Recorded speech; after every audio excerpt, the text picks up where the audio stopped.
I remember being a black sheep of the family. I remember everything somehow being my fault. I remember getting blamed for things that I didn't do. Another thing, of course, is the life will have terrible blows in it. Horrible blows. Unfair blows. Doesn't matter. And some people recover and others don't. And there I think the attitude of Epictetus is the best. He thought that every mischance in life was an opportunity to behave well. Every mischance in life was an opportunity to learn something. And that your duty was not to be submerged in self-pity, but to utilize the terrible blow in a constructive fashion. That is a very good idea. And you may remember the epitaph which Epictetus left for himself. So here lies Epictetus, a slave, maimed in body, and the ultimate in poverty and favored of the gods. Well, that's the way Epictetus is now remembered. He's had big consequences. And he was favored of the gods. He was favored because he became wise, and he became manly. Very good idea. Hello, YouTube. Hello, Sean. Hello, Bella. Those are my kids. Sean's my oldest son. Bella, of course, is my 2-year-old daughter. They're like 25 years apart. Man, so welcome back to Long Story Short. I'm going to be honest with you, man. I hate making these videos. It's such a, I don't know, such a weird thing to try to make these videos because I want my kids to know who I was after I'm dead and gone, or, you know, when they grow up, if they ever, you know, I just put myself in like my kids' shoes. Like, if you ever wanted to, you know, because some people don't know what their parents went through when they were kids. And so whenever they find out, I've heard stories where, you know, kids will say, oh, I never knew that my father went through that. Or I didn't know that my mother went through some type of tragedy or loss or something like that. And so whenever you know the complete story, or at least if you have a good foundational story, at least of what you can know, it kind of helps you to understand. So I think, but making these videos, and what prompted me to work on this video today was because my mother just sent me a photograph of her cemetery plot that she bought for her planned death. She's planning her death, and I don't, which is, I think, perfectly normal. I found it a little amusing because she sent me the picture of the plot, and in the background you can see Mount Shasta in the distance, right? Doesn't this have a beautiful view? And I was a little amused by that because, you know, sometimes people are silly. And I'm like, you're not going to enjoy that view, you're dead. And I joked with her. I said, Mom, I'm going to go to your grave and dig you up, and I'm going to cremate you. I'm just joking around. I know it sounds morbid, but I fuck around with my mom sometimes just like that. But yeah, because she said, oh, her greatest fear was being cremated. You know, because she's gotten like religious. There's some kind of religious thing. She just doesn't want to think of her body being burned. Which I'm like, well, okay, well, picture your body rotting with maggots. No, I didn't say that to her, but anyway, so it kind of prompted me to make this video because I'm going to say some negative things about this. So this is my Long Story Short series where I account for ages around 11 to 17 or 18, right before I joined the military. So there's a lot to unpack, and I can't tell every single story or memory, but basically I'm going to be talking bad about my mom right now. Now listen, I love my mom. I talk to her not frequently because she doesn't text a lot, and I don't call her. I live in Africa, she lives in Oregon. I don't particularly like my mother. And trust me, there's a lot of justification for that. But I try to respect the fact that she gave me life. I really love life. I'm glad I'm here. If it wasn't for my mother fucking my dad, I wouldn't be here. In fact, all the things that have happened to me, be it negative or positive, all shaped me into the person I am today. And I'm pretty happy with who I am.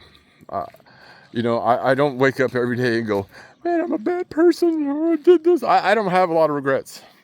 Honestly, very little, because none of my negative life experiences that have shaped me could have got me, you know, they got me to where I am now. whether that is outside, you know, if you know, objectively look at me, am I successful? I mean, objectively, no. You know, I live in Africa and I have modest income, disabled veteran, but you know, I'm okay. Considering everything that happened, I'm okay. And I'm pretty damn happy. So going out back and remembering some of these horrible stories about my mother, basically I'm going to be talking bad about her, and I want to talk bad about her while she's still alive rather than when she's dead. And she's welcome to come and comment on the YouTube channel and say, "You're lying." Or just like I've offered other challenges to my ex-wife who falsely accused me years ago. I have always, I think one of my videos, I even offered my son and my ex-wife, it was all the money I had in the bank. I had like $30,000 or $6,000. Yeah. My vintage Mustang. When I say vintage, it just means it's over 20 years old. I offered my car, my money, and said, if you could take a polygraph test and confirm these allegations against me, and I said, if you can pass the polygraph and I fail, then I'll give you this money, this car. And of course, the challenge went unmet, and I put that on public display. So I'm offering, if any family members ever watch this, which they may or may not, I don't know. I don't know who's watching me. I don't know who's watching me. I just assume everybody's watching me and nobody's watching me at the same time. So weird. So if I say anything wrong or factually incorrect, come on in here and I'll put your, and if I say something that's not right, I'll retract. I'll apologize, whatever.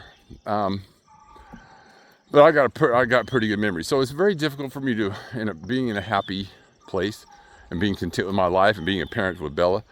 Oh, it's hard to dredge up these kind of memories. And I'm not bitter about this stuff at all. I just want to, I guess I'm seeking to be understood, or at least offer my kids, because you know, I'm alienated. If you've never watched my channel, I'm alienated from my oldest son.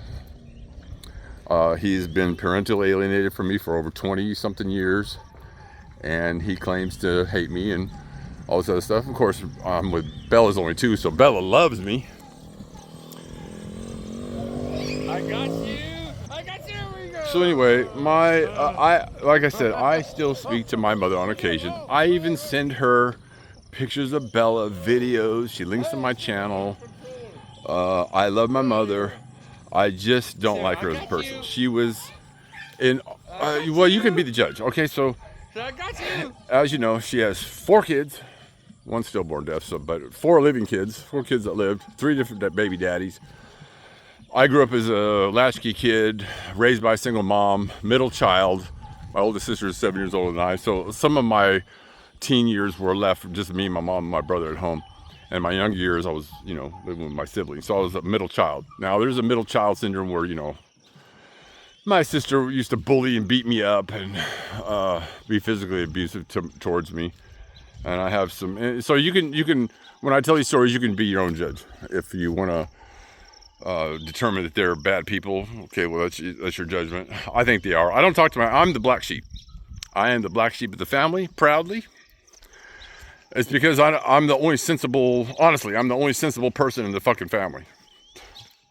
Honestly, I am.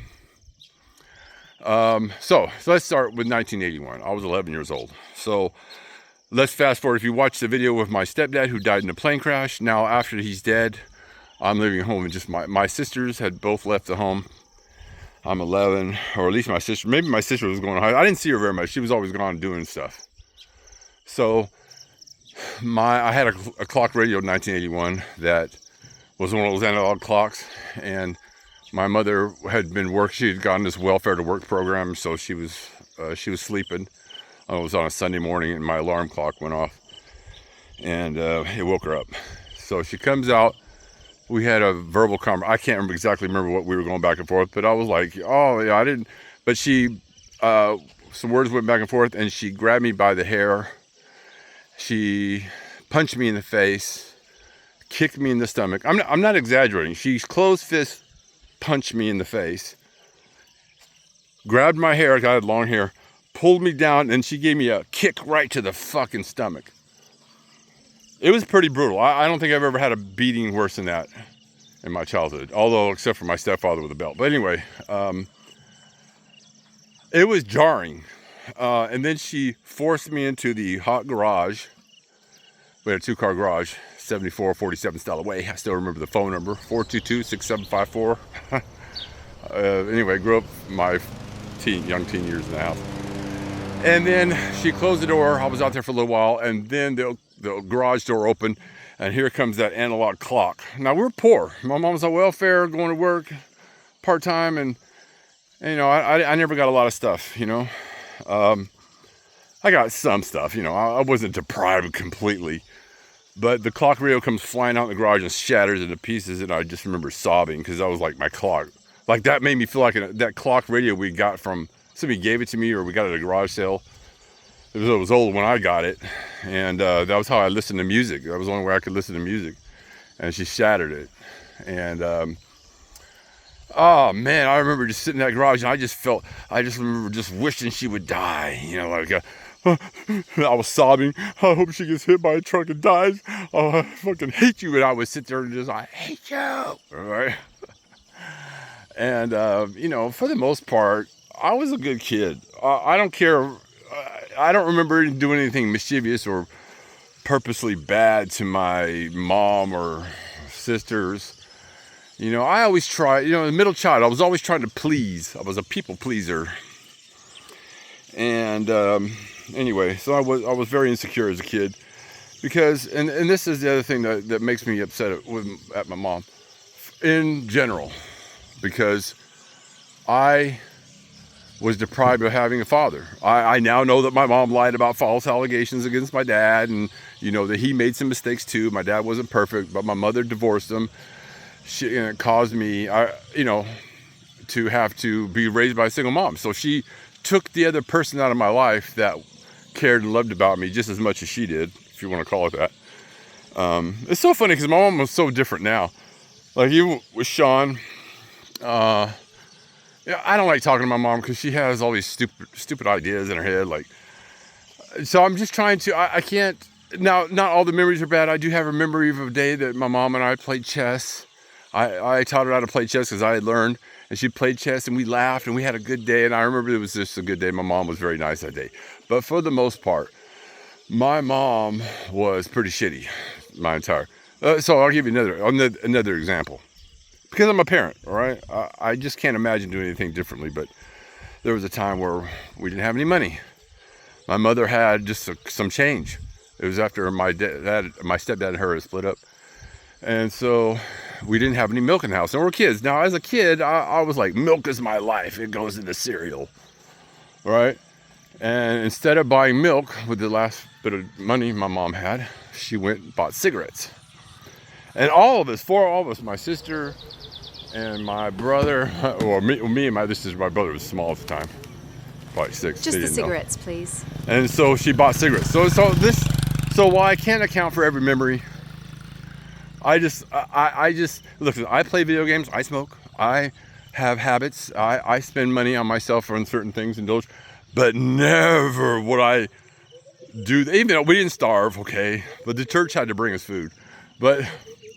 We laughed about it later on, but it's just funny how her priorities were never us. Her priorities were herself and her inability to manage herself emotionally. Every beating I got from her, every physical abuse I got from my mom, and mentally abused too. I mean, she mentally abused me probably worse than the physical beatings, okay? Telling me my dad's ugly, telling me I'm ugly, telling me she wished she never had me. How stupid I am, and fuck you kids, you fucking kids, and you fucking kids. Smoking with us in the car. She never kept a clean house. You know. Anyway, I'm getting these flooded memories because I'm having to force myself to go deep in that dark pool of childhood trauma that I don't like visiting. Again, it's so weird because I'm so happy right now, and so try to remember this stuff sucks.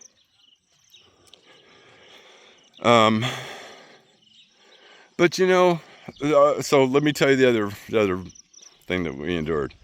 Sister's 17. That means my other sister's 15. I'm 10. My brother's 5. Now, we had some fruit trees in the backyard at 7447 Stallaway. Plums, apricots, grapes, and oranges. No apple trees, okay? As a kid, I detested apples. I didn't like them. I'm not saying I never ate one, but if you gave me a choice between an apple and any other fruit, the apple would be left there. So anyway, my mom comes in. All four of us kids lived in the house at the time. And she says she was doing laundry in the garage. She had to wash and dry out there. And she goes, who left this apple core on the, somebody left it eaten, the typical apple core was sitting on the dryer. Who left this apple core? And all of us said, I don't know. I didn't leave it. My sister said, I didn't leave it. My sister said, I didn't leave it. My little brother, no. And my mom is pissed. She knows somebody left it, and she's going to get to the bottom of this fucking apple core mystery. So she says she's going to beat us until one of us confesses. And all of us, of course, my sisters and all, we all look at each other, oh, what the fuck now? So she lines us up in the garage. Nobody's admitting to the apple core. My brother did it. I'm sure. My sisters just aren't one to leave fruit leavings around. My sisters were tidy and kept their stuff in the room and my sisters didn't do it. It was Kevin, the 5-year-old. It's common fucking sense. Who just leaves a half-eaten apple anywhere? A child. And not me. So my mom lines us up in the garage. Now, when we recounted this memory about my mom, because we have teased her during the holidays, we've had discussions and it was spoken about humorously, but it just goes into the character of my mother and her inability to regulate herself or even use common fucking sense. So, but it was kind of hilarious at the same time. Remember, tragedy and comedy are just two sides of the same coin. From a personal standpoint, it's a tragedy, but outside looking in, it's fucking hilarious. So she lines up my fat sister, because Carrie Good is a fat bitch. Excuse me. I don't like Carrie. I don't like Lana. I don't like my siblings. They're just bad people. They're just, anyway, from my perspective, in my opinion, my experience. So she lines us up. She starts with a belt, and she's got this big leather black belt she's been beating me since I was 5 with. And she comes down the line. 1, hits my sister. Hits my other sister. 2, 3, had us lined up like those Russian dolls that stack onto each other, like we're all different heights, going up. 1, 2, 3, 4. Who left the apple core? 1, 2, 3, 4. Who left the apple core? And so she's beating us, and then she stops, right? She's stinging us. My mom doesn't go for just the ass. She goes for the back of the legs and the back. It's like a slave whipping. So she stops, and she goes, now, I'm going to go in the house, and I'm going to give you a few minutes to decide who's going to tell me who left this fucking apple core on the fucking... She's going nuts. She is hysterically, probably having her period. So we all sit in the garage. All right, well, me being the middle child. All right, what are we going to do? Who did it? No, Kevin saying he didn't do it. Well, I don't know why anyone's believing this little fucking Kevin, 5-year-old little piece of shit. So we all decide. Nobody's admitting it because 3 of us didn't do it. So there's only 3 of us that are innocent. There's only 1 guilty person. I don't know why this apple core it's not about the apple core. So we decided, when I say we all decided I'm going to take the blame so the beatings will stop. And so I said, okay, so she comes back out so we wouldn't get a further bear. I said, Mom, I did it, I forgot. Now I did this with a lot of things. I don't remember every single time, but being the middle child, I was usually scapegoated, blamed for things. Like my sister to this day will swear to you that I pulled all the heads off her dolls. Now I can remember memories all the way back to 3 years old. And I remember loving my sisters. I don't remember, now we had our share of problems when we were real young, but they bullied me a little bit. But I have never in my life, except for one time, and I'll tell you what it was, tried to get some kind of revenge or some kind of a devious plot to go and pull the heads off dolls or ruin someone's clothing or tear up their stuff. I suspect that it was my other sister Lana that pulled her doll heads off because they always had a little rivalry. the two girls, because they were close to the same age. But my sister swears to God that, yeah, I remember you used to pull the heads off my dolls. And I'm like, I did? I never did that. Like, that never even crossed my mind. So they have memories of me that are always suspicious, right? So anyway, so that's what I was dealing with as a child. Now, on top of that, I'm a latchkey kid. So I'm going to school. So that was 1981, 1982. I'm going to this new school with mostly black kids. I'm getting beat up, bullied, chased home ever since first grade. I was severely bullied as a child. I mean, far worse than he called me a name. No, I'm talking about punched in the face, ganged up on, robbed, bullied. I remember I tried out for the flag football team in 1982. I think I was 12. Yeah, I was 12. So the team, it was at John Sloat Elementary. The team was all black players because that's all that went to the school. And of course, black guys wanted to play football. So I'm the only white guy that shows up for the, I'm here for the tryouts for the football team, guys. Hey, white boy. What's up, white boy? Man, fuck this shit. And so they're doing now guess who the coach is, or the person organizing this flag football tryouts? Was this middle-aged white guy who was a volunteer parent. And so he's lining us up. He's giving, instructions on how to line up and do the football play. He knew nothing about football. And of course, back then there was this big thing, they're always pushing Black History Month and all this bullshit. And of course, black people are oppressed. And sorry, if you're black and watching this channel, I'm just telling you what I remember the narrative was back then. Okay. I was extremely, had racist things said to me all the time as a kid. And I'll get into some of these other things, but I've never been a racist. My mother's a bigot, but I've never been a racist. And so now during the tryouts, they were roughhousing me. When they came in to split, when we set up and they were trying to see who's going to play what position, when I was going to run, they were plotting against me to get the white boy, get the white boy. And they were purposely slamming me to the ground. It was like in the movies, like they roughhoused me and did illegal, get me to the ground and punch me in the stomach type shit. And the guy, I remember looking towards this man. Hey man, do you see what they're doing to me? Oh no, there's just boys. I know what it was. It was because in this area, he didn't want to protect me because I'm white and he's white and that might look bad. I know that's what it was. So he watched me get bullied and beat up on the fucking field and never lifted a finger to help me. Well, I get it. I get it. White people are bad. White guilt, right? So so I didn't make the team. Further humiliation, they said, well, we'll let you be the mascot.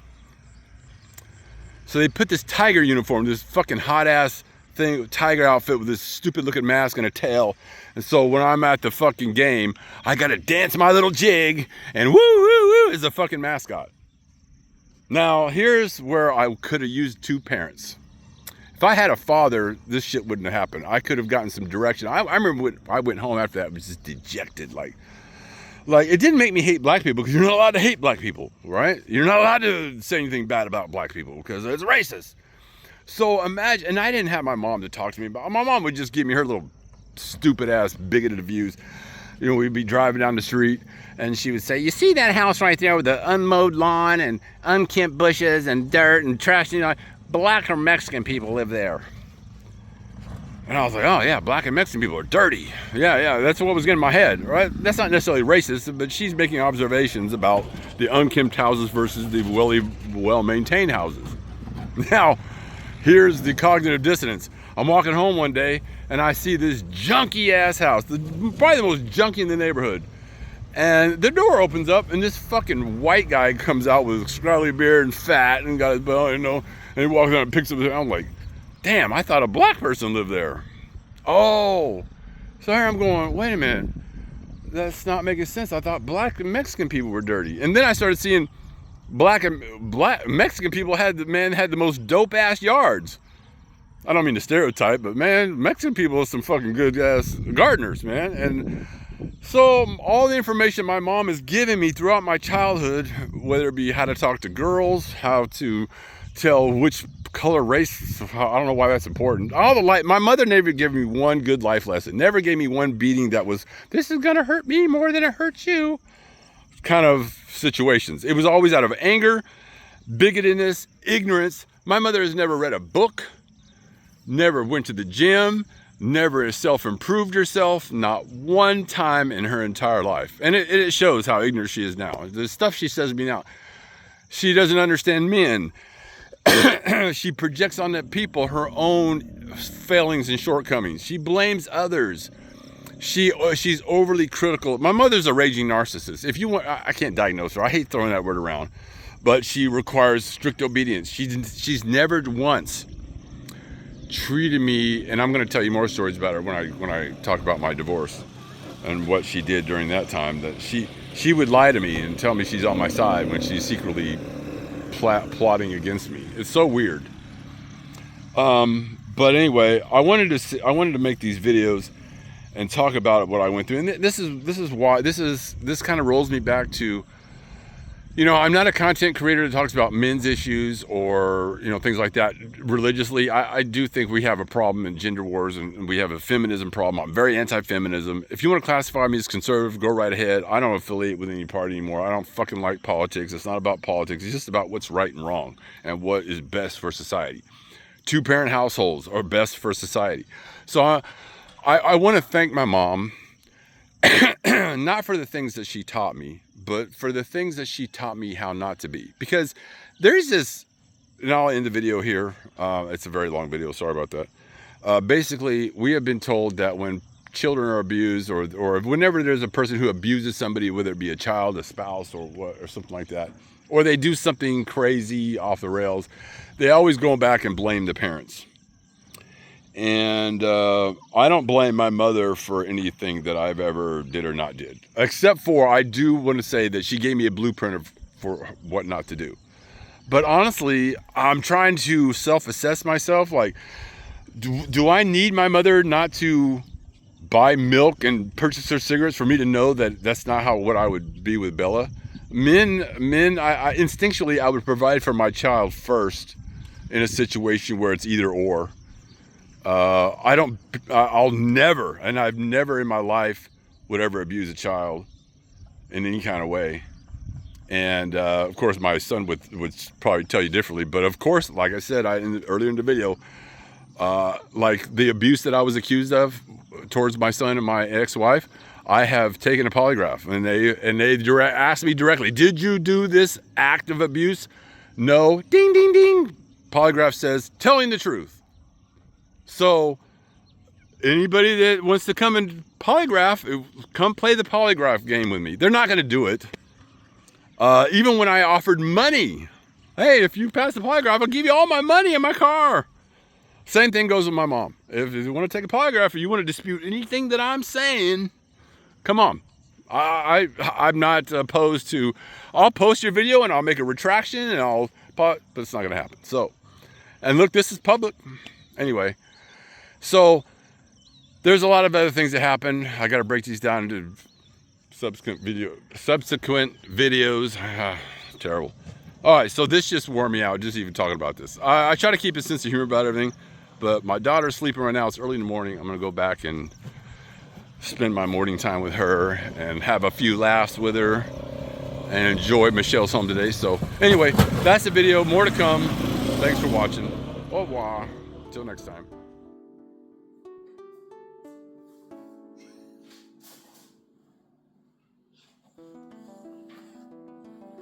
Bonjour. Ça va? Wow, you wake up, huh? Good morning, little princess.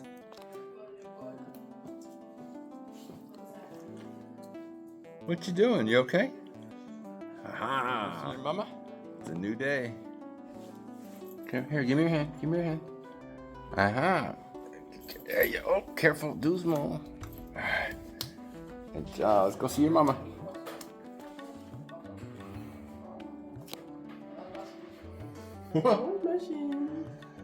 Bella, say bonjour. Bonjour. Bonjour.